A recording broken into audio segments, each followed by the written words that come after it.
Hello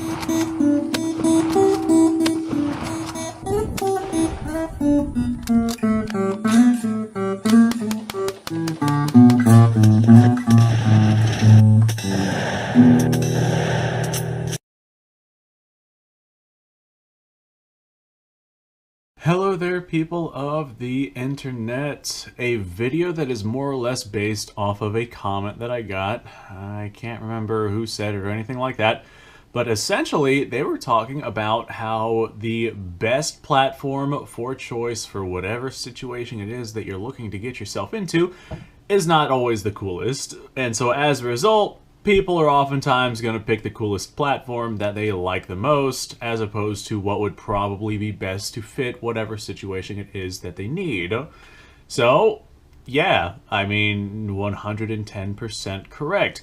Whether I like it or whether you like it or not, people oftentimes are going to choose things based off of opinion as opposed to things based off of actual practicality purposes that would logically be the best option. Like, for example, from a civilian context, especially here in the United States, a 16-inch AR will basically serve everything that you need it to serve. The reality is that there's very, very, very few instances short of like big game hunting and extreme long-distance shooting where a platform like this would not be able to solve whatever problem it is that you're looking to solve. So by a huge margin, that's one of the main reasons why for a practical gun, most people in the US flock to something like this. It's just the best practical option. However, there's a lot of people out there who do not like the AR platform and do not like having that option, and they would rather go with something else that they find more, more pleasing to them while they use it. This is a very common one that I hear a lot about, the M1 Garand, however it is you feel like pronouncing that, semi-auto 30-06. If you hit something with a 30-06, I don't care how big and tough it is, especially if you hit it in the right place, it's going to go down. But 30-06 semi-auto in-block clips definitely has its fair share of limitations. You can't mount accessories to this very easily. You can't mount optics to it very easily. With the in-block clips, that can be a little on the sketchy side, especially if your clips get damaged or bent or rusted or anything like that. There's not really much weight savings because you're firing 30-06, which is a huge cartridge in comparison to something like a 223 5.56.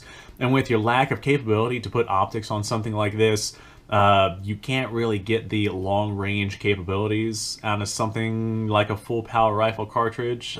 Some people can, but that's definitely not the norm. But despite the drawbacks, there are people out there who will pick something like the M1 Garand over something like the AR-15 simply because they like the M1 Garand better. They think it's cooler. They just like the platform better. They're more familiarized with the platform because it's something that they enjoy better than something like the newest, more modern age stuff.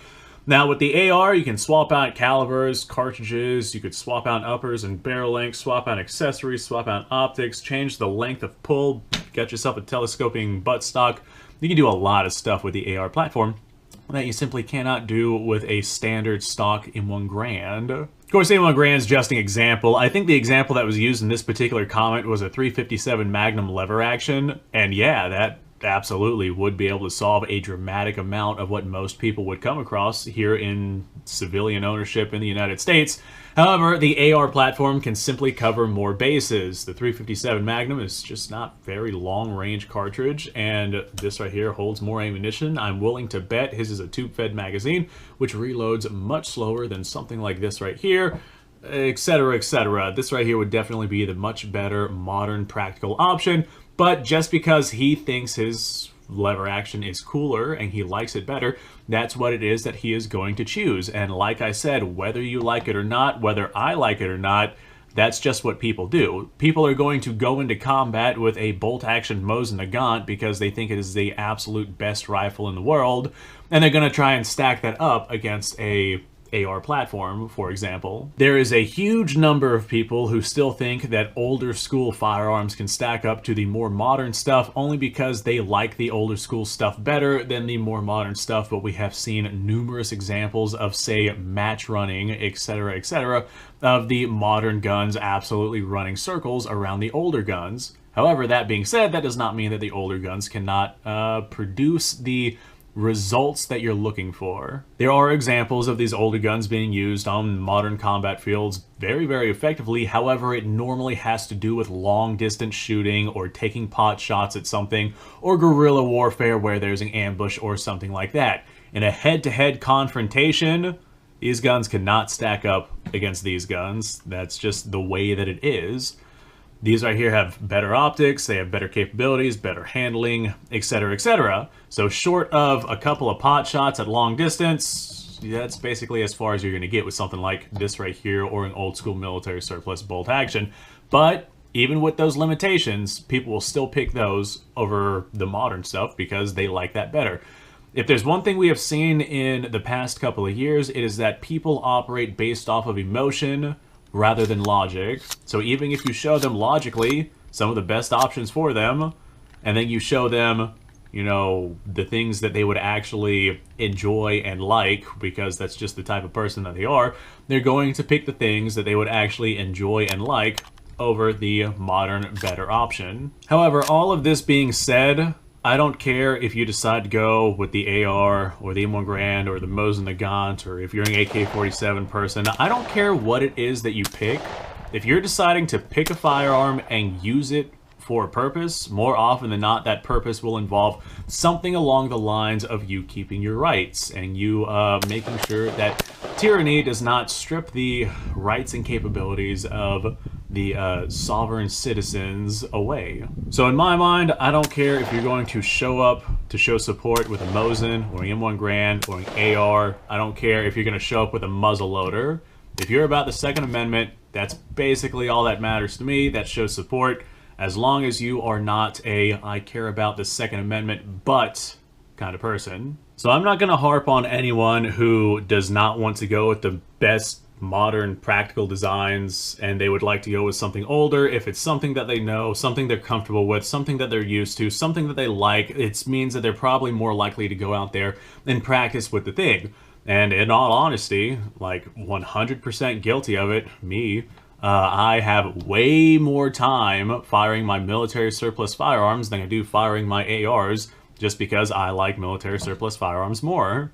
That's just the bottom line. I like them more, so that's what I use more. This is a military surplus firearms channel, after all. We do go into some modern stuff, but man, way more often than not, I got mil-surp stuff up.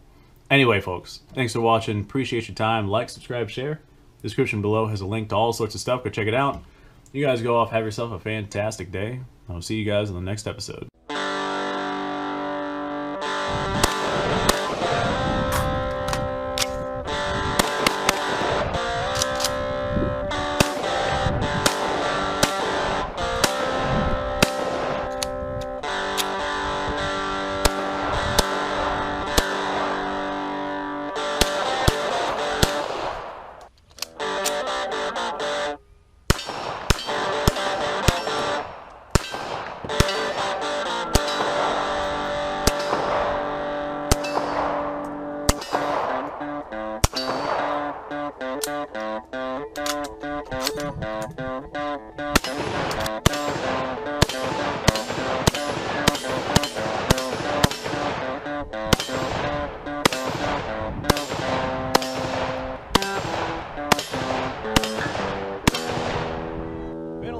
Since I've done this.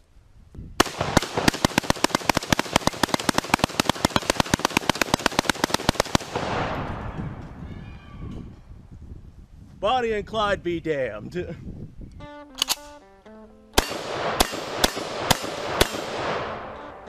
poor man's Garand.